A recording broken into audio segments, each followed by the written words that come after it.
I'm Sharon Pace, and I'd like to say thank you for hearing the bill this morning, House Bill 164. It had come through the committee once before and had passed out unanimously. So, and working with both sides, and we were able to compromise and get a bill drawn up. The bill simply prohibits any employer from using a job applicant's personal credit history as a hiring criteria, where the credit history is shown to be directly related to the position sought by the applicant. So if the applicant's application is directly involved or is supported by the job that that employee will be doing at that time, then they would be able to utilize their credit rating, say for instance a financial institution and banking and things of that nature. I do have a House substitute as well that was considered and added after talking to a few other people, and I'll tell you exactly what's in the bill and what was added. It did describe the employer, and it says it does not include any bank holding company, financial holding company, bank savings and loan association, credit union, or trust company. And the part that was added, it says, or any subsidiary or affiliate thereof, or an investor is the added part, advisor, a broker-dealer, or an entity registered with the Securities and Exchange Commission here in the United States, in the state of the United States. So that was the only addition to the House Committee substitute, and I'd appreciate it if you would consider the bill again this time around, and I think it will do a justice for those due to the fact that we have a high unemployment rate, as we know, and it's somewhat dealing with the economy, of course, and a lot of us will have a mark on our credit rating, whether from being laid off or what have you, those things of that nature. So, or know somebody that has, and to have this to interrupt you being hired due to the fact that your credit rating is not a situational thing where it determines if you're a good employee or if you can do the job or not. So I would ask at this time that you would consider and would be favorable on the House bill and House Committee Substitute 64. Chairman, members of the committee, Brennan Cossette from the Missouri Chamber of Commerce and Industry, and we oppose this bill simply because we don't want to limit the options that employers have in determining their hiring decisions. Employers have a duty not only to their owners and shareholders, but also to the other employees to make the best hires possible. Using credit history as part of a background check is a legitimate use, or a legitimate tool to be used in the hiring decision-making process, and we just would hate to see that tool taken away. Be happy to answer any questions. Representative May. Good. So you checking the credit and of an employee that you're getting ready to hire. So you're saying you're not hiring them because they got bad credit? Not at all. Just that is one factor that might be taken into account, along with a number of others, your experience, other references, etc. Okay. Thank you.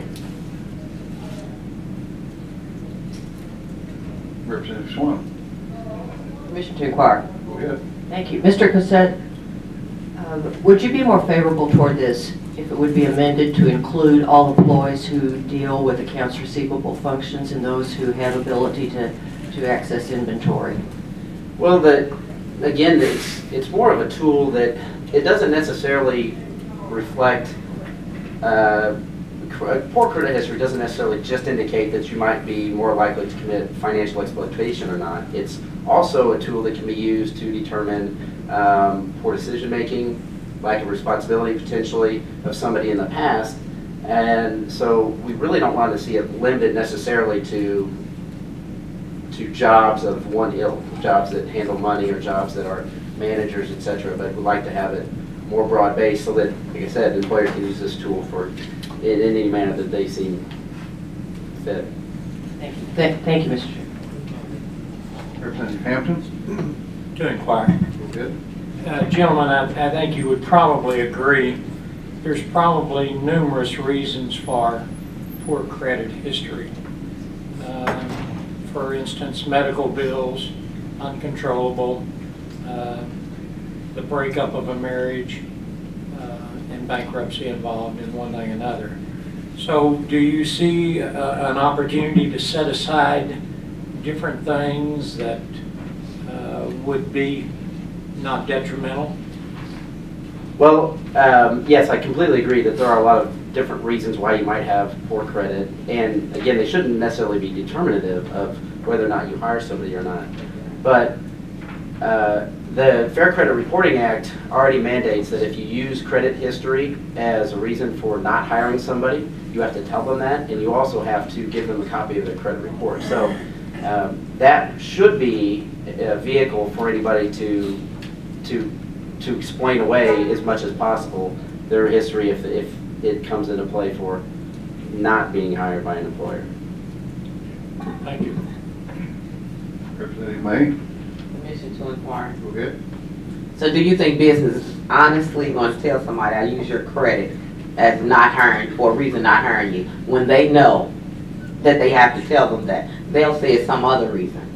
They're supposed to. I know, but we know businesses don't do what they're supposed to do. Well, hopefully they do. We hope there's a lot more good actors than bad. Yeah, we say that, you know, with consumers. But, and also, you know, when you say, oh, man, I'm not sure if I don't know if that's good or bad this morning.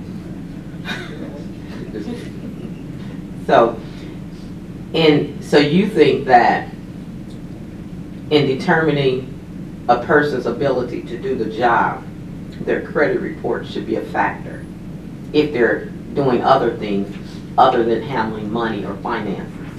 Not necessarily, but we think that every employer should have that opportunity if they want to use it. Like I said, at times it can indicate if you have a long history of, and this obviously nothing is the case every time, but potentially if you have a long history of poor credit rating and poor decision making, which might indicate poor decision making, like I'm gonna spend my money on something else that's taking care of my bills, etc. And when you're hiring somebody for almost any position, you want people who are going to make proper decisions that don't require a lot of hand holding, etc.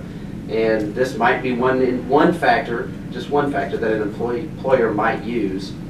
And we just hate to see that taken away from take that ability away from them if they so choose. So you think that, so basically in cases of identity theft, people's identity have been stolen, you know, and the only way you really clean that up, they say, is you have to change your name, actually, to get it, you know, to get your credit history straight. But even in decision making, you have people that are married, family, 3 cars, kids in college, and they're applying for a job, and their credit might not be satisfactory, but it might not be a representative of them not making good decisions, because they make good decisions all the time.